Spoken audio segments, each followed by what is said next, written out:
Hi there, I'm Michael Kearns. Welcome to Michael Mentors, episode number 3. Moving from indifference to effervescence. So here we are, back in the indoors, and we thought about doing this episode outdoors, but no. Here I am in my cave. Yes, there's a new expression called cave syndrome, and I guess I'm probably suffering from it since I didn't really want to go outside today, in spite of the fact that I guess I could go outside. But then, do I wear my mask outside, or do I not wear my mask outside? I mean, I'm double vaccinated, but that doesn't mean I couldn't. What? No one knows, right? No one has the answer. Oh my gosh. So I remain in my cave, fears held at bay, mask nearby, ready to grab if I need it in a moment. It wasn't supposed to be this way. I mean, April was the cruelest month, and then June busted out all over, and then July kind of fizzled, and here comes August with the fires. Oh, what next? Of course, we're bound to feel that low-grade depression, the blahs, whatever we're feeling, back into the doldrums of life. Yes, some call it languishing. I love that word, languishing. It's not a good one, though. It's when we don't quite feel like ourselves, when we're not summoning that peppy get up and go, that we're just not necessarily depressed, but not necessarily able to function at our optimum. So I thought those days were going to end. No, we seem to be back at that point in life. And I wonder, what did we learn? Have we lost the things that we learned? Were those lessons just here today, gone tomorrow? I don't know, but I'm concerned. Is it time for us to revisit those lessons and study them maybe a little bit?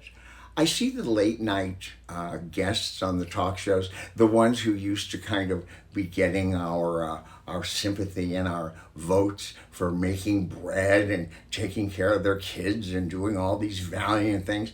They're now making fun of what they had done to gain our popularity. Oh yeah, that making bread is over now. And I think to myself, it's so cynical. I mean, wasn't the making bread and all the things like making bread, wasn't that a good thing? Wasn't it a good thing to lean in to our neighbors, to listen more carefully to people's problems, to the things that they needed, to develop a reciprocity? If somebody needed toilet paper, you might offer them some wipes in exchange, or you might offer them some crackers if you needed a good banana with some potassium in it. I mean, I'm sad to think that we're going to lose some of that human connection that we had engendered during the time of COVID at its worst, at its most challenging. I don't want us to revert to our cool, detached kind of Hollywood selves. I certainly hope not. And I certainly don't want to be dwelling in my cave anymore. Who cares about the extra pounds or the inches that are gained in the jeans department? It's not important. It's not important. Life had become kind of a Walt Whitman poem in which we were endeavoring to democratize our neighborhoods, to try to rid them of the problems that existed so obviously. Maybe do something about the homeless situation. Maybe do something about climate change. Maybe do something about the neighbor who needed someone to sing happy birthday. The simplest thing to the most complicated thing. But we don't want to, just because Gavin changed the rules, we don't want to suddenly change our own personal belief systems, do we? Don't we want to cling to some of the things that seemed ostensibly to make us more human, more caring, more aware, more evolved human beings? I don't know. I'm sure struggling with it, and I know probably some of you are, because I don't want to be in that state of indifference. I want to be in a state of effervescence. Such a great word, effervescence. It's like champagne or something. And you know what? The other thing is, didn't we kind of sort of, as difficult as it is, consider our mortality during this time? Didn't we look at our possibility of not being around forever? And didn't we spend some time proofreading our wills rather than playing Candy Crush or whatever it's called? As we shift, we know certain things don't work and other things do. We know that calling a friend and making a date, whether that's a Zoom date or a date to go to the park, we know that works. Bring another person, it works even better. We know that going out into nature is there's nothing like it. There's just nothing like it. I read that it's now called, it's called soft fascination. Now, soft fascination could, describe other things, but I think that in terms of nature, it's the perfect two words together, soft fascination. I think we all need some soft fascination. We know that sitting in that desk at the computer is not good for us. So try some soft fascination. Make a gratitude list. It's pretty easy. Or a bucket list. Join a book club. The other thing that everyone seems to agree works is to volunteer. Get out there and offer to do something that helps someone. And you can do that in your home. You can do that from your cave. You can find a volunteer experience. If you have a skill, there's something you can do that not everybody can do, make a little video, put it online, teach something, teach somebody something, share of yourself, give of yourself. And this will get you out of this potential trap that we might be going into again.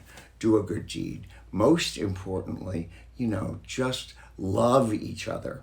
Now, I want to tell you a little story. Something that happened in 1966, probably before many of you were even born.